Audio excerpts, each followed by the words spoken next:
네, 여러분 한 주간 평안하셨습니까? 벌써 1월이 지나고 2월의 첫째 주일을 맞이합니다. 코로나가 그래도 300명에서 400명 확진자가 소강 상태를 보이고 있는데요.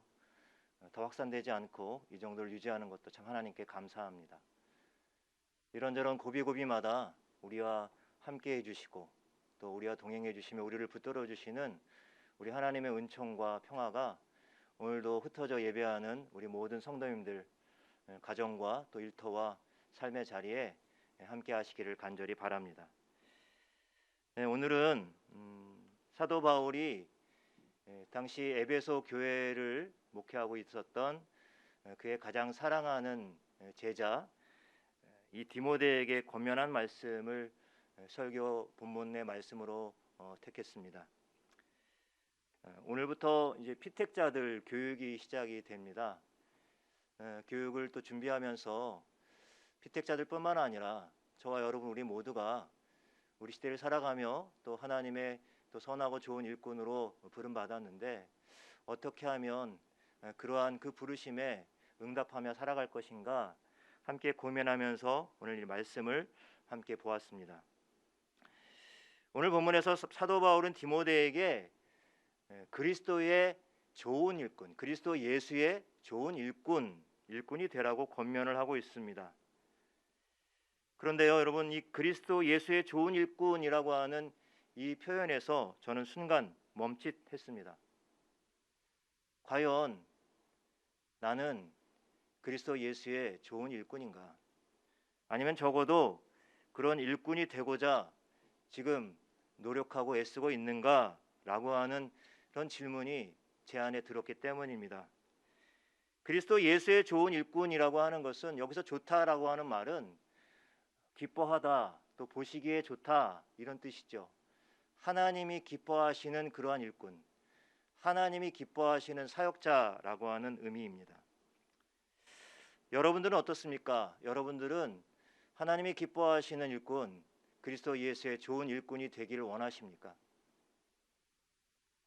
그리스도 예수의 좋은 일꾼은 과연 그렇다면 어떻게 될 수 있을까요? 요즘 비대면 상황이기 때문에 좀 더 그러한 경향이 크지만 우리가 그저 주중에 한두 번 예배하는 것만으로 예배 드리는 것만으로 과연 우리가 그리스도 예수의 선한 일꾼, 좋은 일꾼이 될 수 있을까요? 사실 우리가 구원받은 하나님의 자녀가 되는 것은 하나님의 불가항력적인 은혜로 인해서 가능하지만 우리가 그리스도 예수의 선한 일꾼으로 자라가는 것은 하루아침에 되지 않습니다.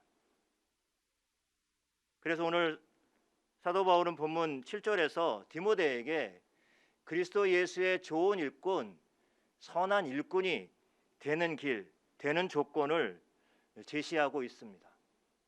7절 말씀을 제가 한번 읽어보겠습니다. 망령되고 허탄한 신화를 버리고 경건에 이르도록 내 자신을 연단하라. 메시지 성경에는 이렇게 번역이 되어 있습니다. 신앙을 가장한 어리석은 이야기를 멀리 하십시오. 하나님 안에서 날마다 훈련하십시오. 이 연단이란 말을 훈련이란 말로 이렇게 번역을 했죠. 오늘 이 7절 말씀을 두 단어로 요약을 해본다면 여기 동사에 집중할 수가 있습니다. 버리는 것과 하는 것이죠. 버릴 것은 무엇입니까? 망령되고 허탄한 신화를 버리라고 합니다. 그러면 향할 것은 무엇입니까? 경건에 이르는 자기의 연단, 자기 훈련이라는 것이죠. 여러분 우선 본문에서 사도 바울이 말하는 이 망령되고 허탄한 신화라고 하는 것은 과연 무엇입니까? 당시의 그 시대적인 상황 속에서 이 망령되고 허탄한 신화라고 하는 것은 당시 에베소 교회에 침투해 들어왔었던 거짓 교사들, 거짓 선지자들의 가르침이었습니다. 이들의 가르침의 내용은 이 당시 이제 그리스 그리고 로마 세계에 널리 퍼졌던 그런 신화가 있었죠. 여러분 그리스 로마 신화 많이 읽어보셨죠? 이 그리스 로마 신화에 이 창세기에 나오는 족보를 교묘하게 그렇게 연결시켜서 뭔가 그럴듯하고 신비한 교훈처럼 포장하고 있었습니다. 이것이 교회 에베소 교회의 성도들을 미혹하고 유혹했던 것이죠. 그래서 그들의 믿음을 흔들어 버리고 말았습니다. 그리스 학문과 이 문화에 익숙했던 사도 바울은 아무래도 당시에 유행했던 이러한 그리스 로마의 신화와 이 거짓 교사들의 가르침을 잘 알고 있었습니다. 지금이야 우리들이 그리스 로마 신화 그러면 재밌는 그러한 이야기 책으로 또 그리스 로마의 세계에 대한 이해로 그렇게 많이 읽혀지는 책이지만 당시에 이 그리스 로마의 신화, 이 신화는 사람들의 일상에 깊숙이 들어와 있었습니다. 심지어 시장에 가서 물건을 살 때 뭐 배추를 사면 배추의 신이 있고요. 그리고 무를 사면 무의 신이 있고요. 그렇게 뭐 할 때마다 신이 다 바뀌어요. 그래서 당시를 신들의 세상이라고 말하죠. 그런데 여러분, 이 신화에 나오는 신들의 모습을 보면 좀 사실 실망스럽습니다. 왜냐하면 인간의 모습과 별반 다르지 않아요. 불륜과 배신과 부정과 저주, 폭력, 참으로 이기적이고 욕망투성이의 신들이 등장하기 때문입니다. 사실 본받을 게 하나도 없습니다. 바울은 이 신화들이 결국에는 인간들이 꾸며낸 이야기들이고 이런 신화들에 기초한 이 거짓 교사들의 가르침과 교훈은 성도들의 영혼을 갉아먹는다는 사실을 잘 알고 있었어요. 그래서 결과적으로 하나님으로부터 이 성도들을 이렇게 멀어지게 만든다는 것을 너무나도 잘 알고 있었습니다. 그래서 바울은 디모데에게 그리스도 예수의 선한 일꾼이 되기 위해서 이렇게 망령되고 허탄한 신화를 벗어버리라고 했습니다. 그렇다면 여러분, 오늘 우리들의 마음을 사로잡는, 오늘 우리 시대에 우리의 마음을 사로잡고 우리를 지배하는 망령되고 허탄한 신화들은 과연 어떤 것들이 있을까요? 우리가 살아가는 세상에는 이 우리들의 호기심을 참 자극하는 그러한 가르침들이 많이 있습니다. 요즘 주식이 열풍이죠. 주식 시장이 요동칩니다. 그래서 많은 사람들이, 여러분들이 보도를 통해서 아시겠지만 수많은 젊은이들이 소위 시쳇말로 영 끌어서 대출까지 받아서 대박의 꿈을 꾸고 있습니다. 그래서 몇몇 사람들은 대박이 나지만 그러나 또 대부분의 사람들은 절망의 나락을 경험하죠. 경제제일주의와 성장주의에 대한 가르침이 우리 시대에 아주 중요하고 중심이 되는 그러한 가르침과 교훈으로 자리 잡아가고 있습니다. 불행히도 오랫동안 교회도 이러한 욕망을 부추겨오고 때로는 번영신학이라는 이름으로 정당화해오기도 했습니다. 여러분, 제가 지금 주식 투자가 잘못되었다거나 아니면 허탄하다는 말씀을 드리는 것이 아닙니다. 다만 중요한 것은 돈이나 물질이 우리의 삶의 중심이 되고 우리의 삶을 지배하도록 그대로 두어서는 안 된다는 것이죠. 그뿐 아닙니다. 코로나가 장기화되면서 여러분, 우리 개인의 시간이 많이 늘어나고요. 그리고 가족들과 함께 할 수 있는 시간들이 더 많이 늘어났죠. 여러분, 그러한 시간들을 어떻게 보내고 계십니까? 또 보내오셨습니까? 그냥 아무 생각 없이 보내게 되면 엄청난 양의 세속의 문화들이 걷잡을 수 없이 우리의 일상을 파고드는 것을 경험할 수 있습니다. 결과적으로 어떻게 됩니까? 사실 우리들이 몰라도 되는 그런 이야기들, 가십거리들, 연예인에 관한 이야기들, 스포츠 스타에 관한 이야기들, 그들의 사생활에 대한 이야기들, 이런 데 자꾸 관심을 갖게 되죠. 요즘 참 놀라운 세상입니다. 뭐 하나 이렇게 제가 관심 있는 상품 하나 검색을 하면 그러면 뭐 여러 SNS가 그게 빅데이터가 돼갖고 나의 욕망을 더 부추겨주고 있죠. 아주 이런 세상에 살고 있습니다. 자기 욕망에 아주 충실할 수 있는 그런 세상이 되었습니다. 여러분 기억하십니까? 작년 한 해 온 나라를 들썩이게 했던 트롯 열풍. 예, 한편으로는 지친 사람들의 마음을 많이 위로해 주는 면들이 분명히 긍정적인 요소로 작용을 했습니다. 뭐 TV 이렇게 틀기만 하면은 다 트로트만 나오더라고요. 그런데 이런 현상들을 통해서 좀 약간은 씁쓸한 마음을 갖게 됩니다.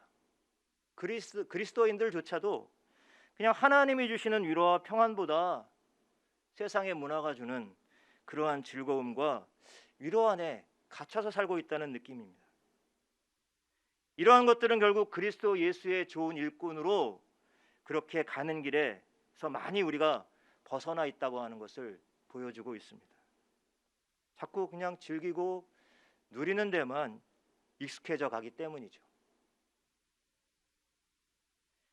여러분, 세상의 풍조에서 하나님을 향한 경건에 이르도록 거슬러 올라가야 하는 것들이 바로 우리의 성도들의 삶의 모습인데, 요즘은 반대로 하나님으로부터 마치 눈썰매를 타고 막 질주하고 아래로 내려가는 것처럼 하나님으로부터 점점 멀어지고 있다고 하는 것입니다. 그래서 여러분, 사도 바울은 이러한 세상의 풍조를 거슬러 올라가는 성도로서, 즉 그리스도 예수의 좋은 선한 일꾼으로서 그렇게 바로 서기 위해서 두 번째 조건을 이야기해 주죠. 그것이 바로 오늘 설교의 제목이기도 합니다만 경건에 이르는 연단입니다. 바울은 굳이 연단이라는 단어를 사용했습니다. 어떤 곳에는 훈련이라고도 되어 있고요. 영어 성경을 보니까 트레이닝, 운동선수가 이제 훈련하는 것을 말합니다. 사실 이 연단이란 말이 갖고 있는 의미가 바로 당시 그리스 로마 사람들이 영웅 대접을 하던 운동선수들이 뭔가 승리를 위해서 부단히 애쓰고 훈련하는 그 모습을 담고 있습니다.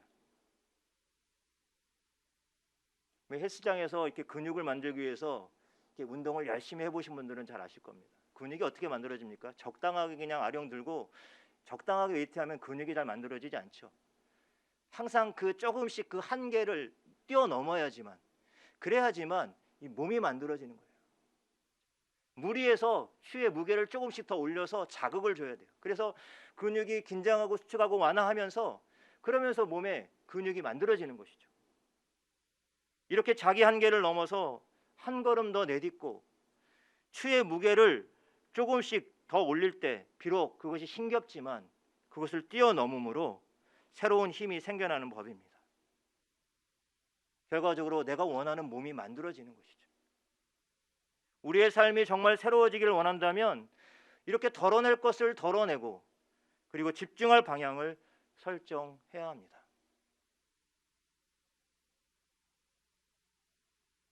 코로나가 가져온 중요한 변화 중에 하나가 이 확진자 말고요, 확진자들이 늘어났다는 거죠.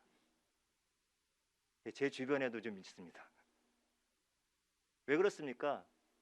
자기 몸을 관리를 못하는 거예요. 너무 많이 먹고 너무 많이 자고 몸이 퍼질러지고 게을러지는 거예요. 그래서 몸이 관리가 안 되니까 결국은 몸이 늘어나는 거예요. 여러분, 이렇게 몸의 확진자도 문제이지만 더 문제는 영적인 확진자들도 계속 늘어가고 있다고 하는 것입니다. 제가 지금 영적 확진자라고 이렇게 표현했는데 표준어는 아니겠죠. 하지만 성경은 이런 사람들을 가리켜 뭐라고 말하냐면 경건의 모양은 갖추었지만 경건의 능력은 부인하는 자들이다 라고 이렇게 말합니다. 여러분, 참된 경건의 능력은 그냥 하루아침에 갑자기 나타나지 않습니다. 우리의 몸이 만들어지는 것처럼 우리의 영적인 근육도 그냥 하루아침에 탁 만들어지는 것이 아니라 꾸준한 연습, 꾸준한 연단, 꾸준한 훈련이 필요합니다. 일주일에 한두 번 잠깐 예배 드린다고 나타나는 것이 아닙니다. 오히려 매일매일의 삶 속에서 영적인 근육을 만들어내는 것처럼 이 경건의 훈련을 통해서 만들어집니다. 사실 이 경건의 훈련이라는 것이 특별히 새로운 것이 아닙니다. 단순합니다. 우리가 예배하고 기도하고 말씀을 읽고 묵상하고 또 공동체와 이웃을 위해서 내 시간과 물질과 힘을 들여서 봉사하고 헌신하는 것입니다. 그런데 이 훈련의 특징은요, 세상에는 뭐 단기간, 뭐 3개월간, 6개월간, 1년간, 아니면 뭐 몇 년간 그 코스웍이 있는 것 있지만, 이 경건의 훈련은 코스웍이 없습니다. 기간이 없습니다. 완성도 끝도 없습니다. 우리의 삶이 다하는 날까지 하루하루 매 순간 최선을 다해야 합니다. 끊임없이 연단해가는 과정입니다. 그래서 바울은 에베소서에서 이것을 그리스도의 장성한 분량이라고까지 표현을 했죠.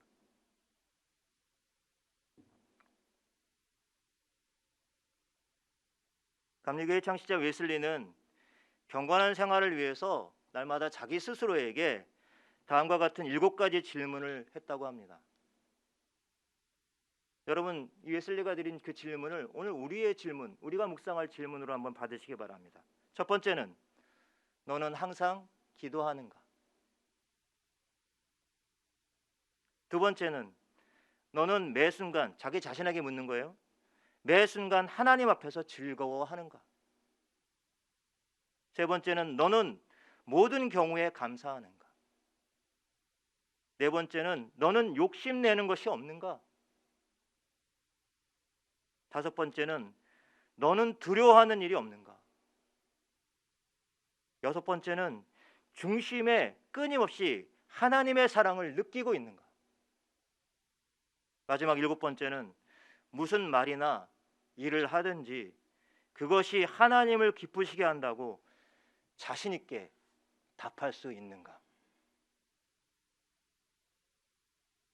그는 이 질문을 통해서 늘 하나님 앞에서 자신이 그리스도 예수의 좋은 일꾼으로 서는 경건의 연단, 경건의 훈련을 쌓아갔습니다. 이렇게 이 경건이라고 하는 것은 결국 하나님과의 관계 속에서 하나님을 두려워하고 하나님을 경외하는 그런 마음의 태도일 것입니다. 그러나 한편으로 이 경건이라고 하는 것은 세상을 살아가며 자신이 살아가는 삶을 통해서 하나님의 성품이 다른 사람들에게 흘러가는 것을 의미하기도 합니다. 성숙한 믿음, 또 행함이 있는 믿음을 강조했던 야고보서를 보면 야고보서의 기자는 참된 경건이 무엇인가에 대해서 이렇게 말해주고 있습니다. 야고보서 1장 26절에서 27절 말씀입니다. 야고보서 1장 26절에서 27절의 말씀입니다. 제가 읽어드리겠습니다. 누구든지 스스로 경건하다 생각하며 자기 혀를 재갈에 물리지 아니하고 자기 마음을 속이면 이 사람의 경건은 헛것이라. 하나님 아버지 앞에서 정결하고 더러움이 없는 경건은 곧 고아와 과부를 그 환난 중에서 돌보고 또 자기를 지켜 새 속에 물들지 아니하는 그것이니라. 우선 이 야고보에 의하면 참된 경건은 우리의 언어 생활을 통해서 드러나고 나타납니다. 스스로 경건하다고 생각하면서도 우리의 말본세라고 그러죠. 우리의 말이 불평과 그리고 남을 비난하는 말과 남을 해코지하는 말과 이런 말들로 가득 차 있다고 한다면 그것은 결국은 헛된 경건이라는 것입니다. 여러분 한번 스스로 한번 생각해 보십시오. 제가 몇 가지 질문을 한번 여러분께 드릴 텐데요. 혹시 그 가운데 내가 하나라도 해당이 되는지 한번 생각해 보시기 바랍니다. 첫 번째, 대화에 종종 끼어들어 주도권을 행사하려고 한다. 두 번째, 쉽게 성을 내고 다른 사람들을 비난한다. 세 번째, 쑥덕대고 이야기를 지어내거나 과장한다. 다섯 번째, 쉽게 다른 사람들을 판단하고 정죄한다. 여섯 번째, 상스러운 말과 속어로 대화를 즐긴다. 일곱 번째, 남의 말을 왜곡되게 전한다.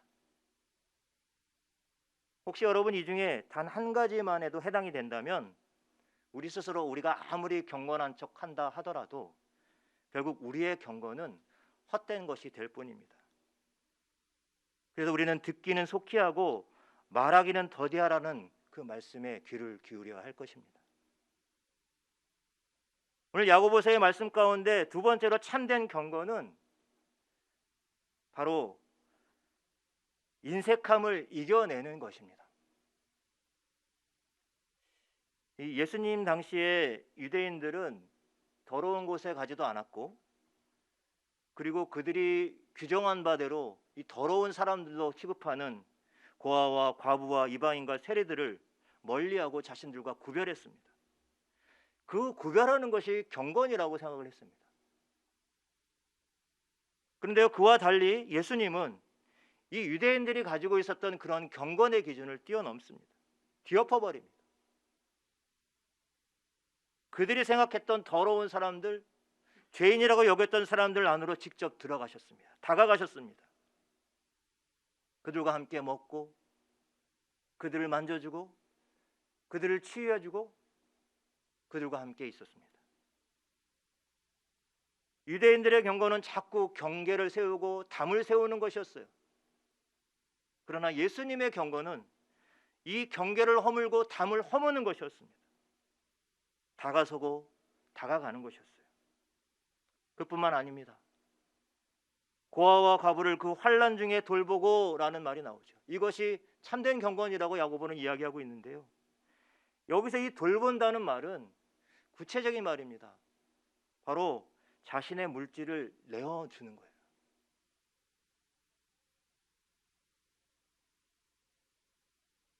솔직히 요즘 같으면 자신도 참 먹고 살기 힘들고 빠듯한데 누군가를 위해서 물질을 내놓는다는 것이 쉽지가 않습니다.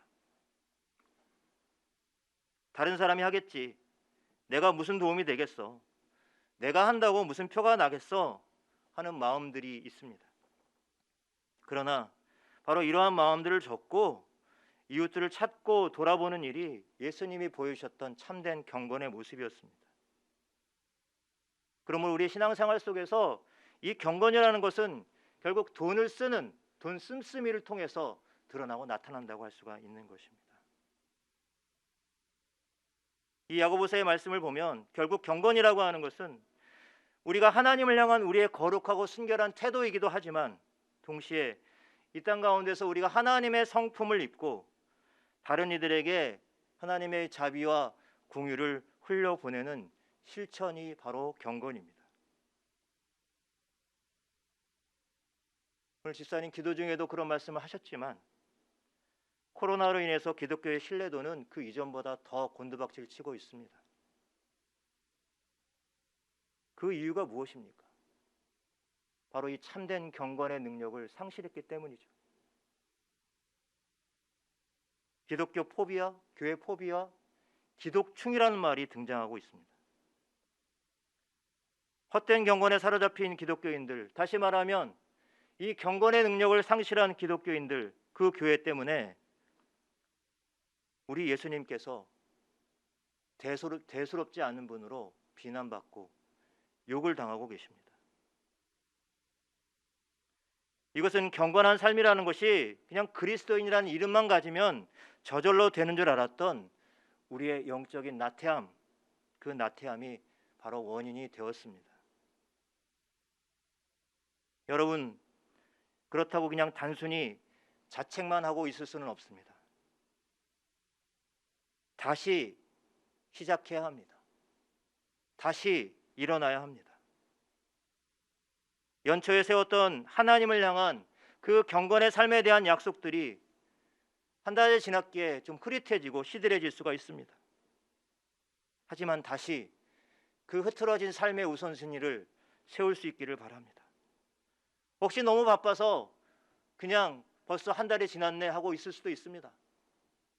그러나 지금 다시 마음을 다잡고 하나님을 향한, 그리고 또 이웃을 향한 이 경건의 약속들을 다시 다질 수 있기를 바랍니다.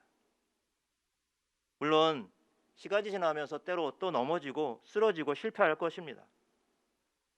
그러나 아까도 말씀을 드렸지만 이 연단은 한 번에 끝나거나 어떤 코스웍으로 끝날 과정이 아닙니다.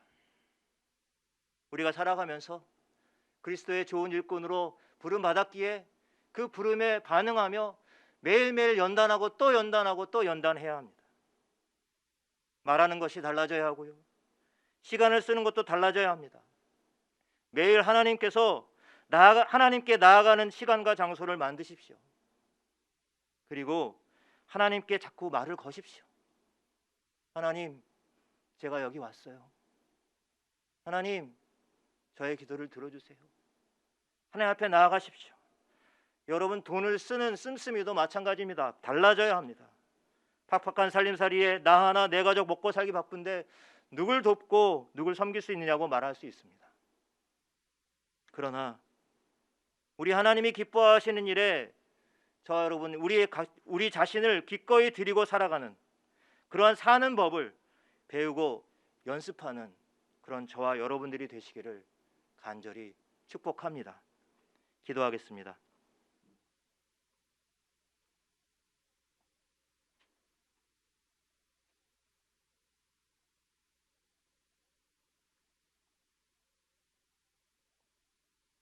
참된 경건의 능력을 잃어버리고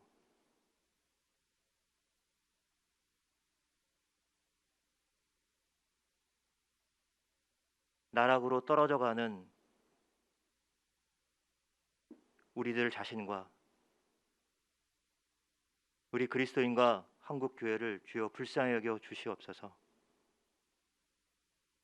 세상의 허탄하고 망령된 가르침들을 벗어버리게 하여 주시고 오직 하나님을 향한 이 경건에 이르는 훈련을 살아내게 하여 주시옵소서.